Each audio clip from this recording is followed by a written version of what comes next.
Hi, I'm Toby Heppel from Yachts and Yachting. We're here with British sailing team laser sailor Nick Thompson at the RYA Suzuki Dinghy Sailing Show.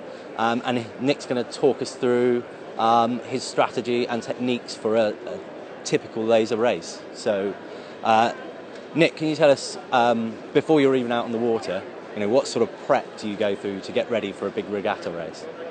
Yeah, I think it's a good question. I think the preparation generally starts pretty early. I think you try and do a lot of venue prep and get a good understanding of the place you're going to before you even get there. And then, once you arrive at the venue, you're sort of looking to see if what you thought was going to be like previously is actually what the venue is like. And are there any things that really stand out, that might cause differences in the wind and things like that. So really it's about getting comfortable, making sure that the boat's ready and that you're ready to hit the water.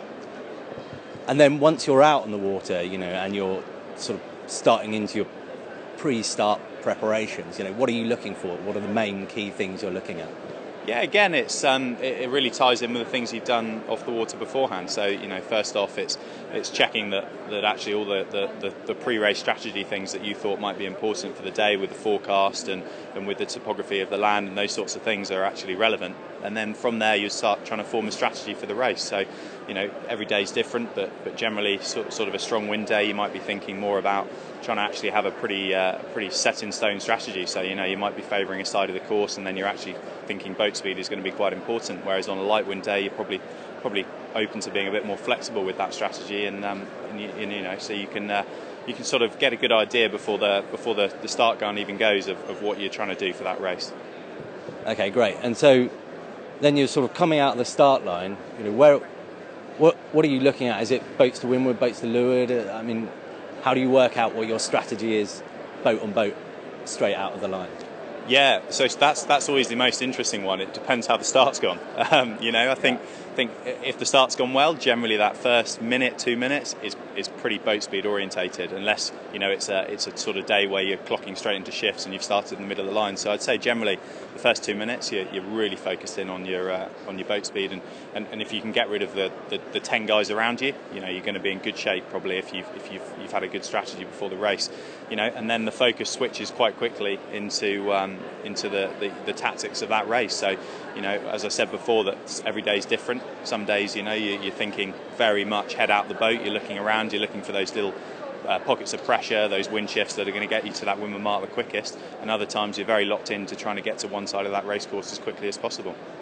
And if your start's gone badly, what are you looking for? How do you find that lane out of bad air? Yeah, the bad start's always the tricky one. I think the biggest thing there is not to panic. I think it's very easy to immediately go into a mode of, okay, I'm going to bang a corner. I think we've all been there, and actually trying to take the emotion out of that decision and think of it objectively is the way to do it. So you're looking immediately for options, and what I mean by that is, okay, maybe hitting slightly towards the side might be a good idea, but generally if the fleet's going one way and you're going the other, there's a reason why, so that's probably not going to be the game. Whereas actually if you can pick away one boat at a time, generally by the time you get to the windward mark, you're probably not going to be in too bad shape. Okay, and sort of how far away from the windward mark are you starting to plan that rounding and look at that, boats around you again?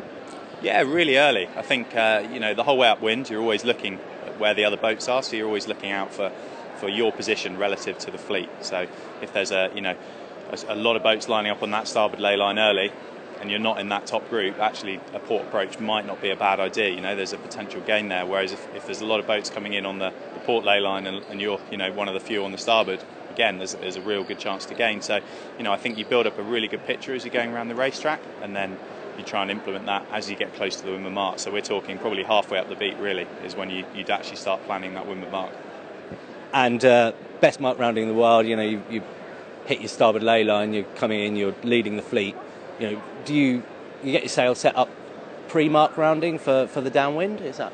Yeah, it's I think in the ideal world, if you're leading the race and you've got time, yeah, you would absolutely. You'd get the cunning off, you get the outhaul set to the reaching or downwind setting, and then obviously the van goes off right before you round the mark, and big main sheet ease. And again, another key there is making sure that your main sheet's sorted before you get to that windward mark. I think every laser sailor in the world has had a moment where they've had the main sheet wrapped around their feet, which obviously doesn't work out.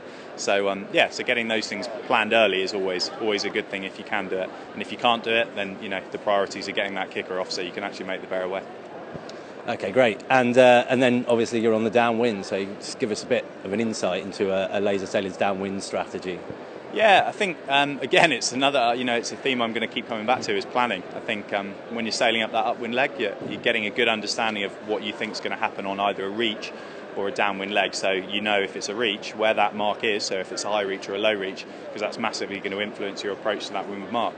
If it's a high reach and you come in slightly underlaying, you're going to get rolled by a lot of boats immediately, whereas if you can overstand slightly, you've got the opportunity to do that to them. So I think that's something that you can think about a lot before. If it's onto a run, you're thinking about where the pressure is, which side of the racetrack is going to be the most breeze, and are there any significant things that are going to influence that tactical decision? For example, is the leeward mark offset a long way to one side, or is there a lot of current that's going to push me off course downwind? And presumably, running is where you see the biggest differences in your sort of sailing technique in the boat, between windy and light conditions. Is that fair? Yeah, definitely. I think in a laser and especially in a lot of dinghies, you see big angle changes downwind, and and a lot of that is to do with the waves and the wind. So obviously, if it's quite a wavy day and quite windy, you're just trying to surf. You're literally not worrying too much about the pressure, and you're just trying to surf as quickly as possible down each wave and make progress towards that leeward mark. Whereas in those lighter winds, you're generally sailing quite hard angles to get the flow going over the sail. So if you're hard by the lee, the flow's going from the leech to the mast, and if you're on a bit of a broad angle, it's obviously going the other way. So I think the laser especially is one of those boats where you're absolutely right. You see huge differences in technique across the wind ranges. Okay, and then presumably in a breeze, the leeward mark's coming at you pretty quickly. So do you start prepping for that even further out again than the windward, or is that about half leg again? Yeah, no. Again, it's exactly as you said. I think you're thinking about your strategy for the next upwind leg, probably halfway down that run. You're getting a good idea of where the breeze is for that next beat, what might be the big gains and losses potentially at that leeward mark. So once you've done that, you'll then pick if it's a gate, you'll pick a gate pretty early and have an understanding of which one's got the bias and which one's going to take you to the side of the course you want to go. That's often a missed opportunity. There is often people will sail too much for just one mark because of a lot of boats or because of a bias and not think too much about the strategy for the next beat. So it's something you'd prep early. Then as you get closer to the mark, if it's really breezy, as you're saying, get those controls on early. There's no reason not to pull on that Cunningham early before you get to the mark, get the outhaul set to the upwind position, because it just makes life easier. If you're messing around with all those things, when you get close to that mark, you're probably going to be in trouble. Okay, great. And then can you tell us a little bit about the different strategies you have for a first beat versus a second beat? How much that's different, or is that exactly the same for you? Yeah, no, it is. It's very different. I think generally a first beat, you're more locked into a strategy you might have had before the start. So you've got a good understanding of as I said, of which side could potentially pay. Whereas generally on a second beat, it's a lot more about managing the fleet. So if you're in the top few boats, you're hedging your bets to which side of the course or which shift you think is important. But you're also doing that whilst managing the boats behind you. So that might be one or two boats that you're trying to influence, or it might be actually just staying with the majority of the fleet, so you don't, give away too much leverage if there is a big shift or a big change that you haven't seen. So I think the strategy does change very quickly from the first beat to the second beat. And again, if you're at the back of the fleet on that second beat, that's an opportunity to make gains. I think often there's a lot of people that when they're at the back of a fleet will sort of split out to a corner quite early. And I think that really does open up the middle of the racetrack quite often. And if you watch some of the best sailors in the world, they'll be able to make up a lot of boats on the second beat purely by sailing up the middle of the course, taking each shift as it comes and thinking about one boat at a time. And sort of on that note, when you're in a regatta situation and you're racing, you're doing either quite well or not very well, How much are you thinking about the points at the end of that regatta, and who you've got to look out for, and that sort of thing? Is that in your head? Yeah, I think I'd be lying, and I think most sailors would be lying if they didn't think about their competition a little bit. You generally have a good idea of who the top guys are in the fleet, and as you're racing, you're sometimes looking around going, oh, okay, well, that's interesting. Tom Burton, Robert Scheidt are going that way. I'm going this way. I wonder why. And you do think about that, but generally you try and stick to your plan. And the only changes that would really occur is exactly as you talked about. You get halfway through a regatta, the points are all starting to add up, and you get an idea of who's going to be your competition. And a good example would be something like Miami OCR that I've just completed. I knew going into that final day, I had a good points margin. I knew who my competition were, and I tried to stay pretty much between them and the fleet a lot of the time. So yeah, I think you certainly do think about the points quite a bit, but early on in the regatta, you're really just trying to sail your own race. Okay, and if you cross the finish line and you happen to have had a bad race, and say you've got another one coming up, how do you get your sort of head into the right frame of mind to start going through that pre-start and be in the right place to go out and win that next race? What do you do?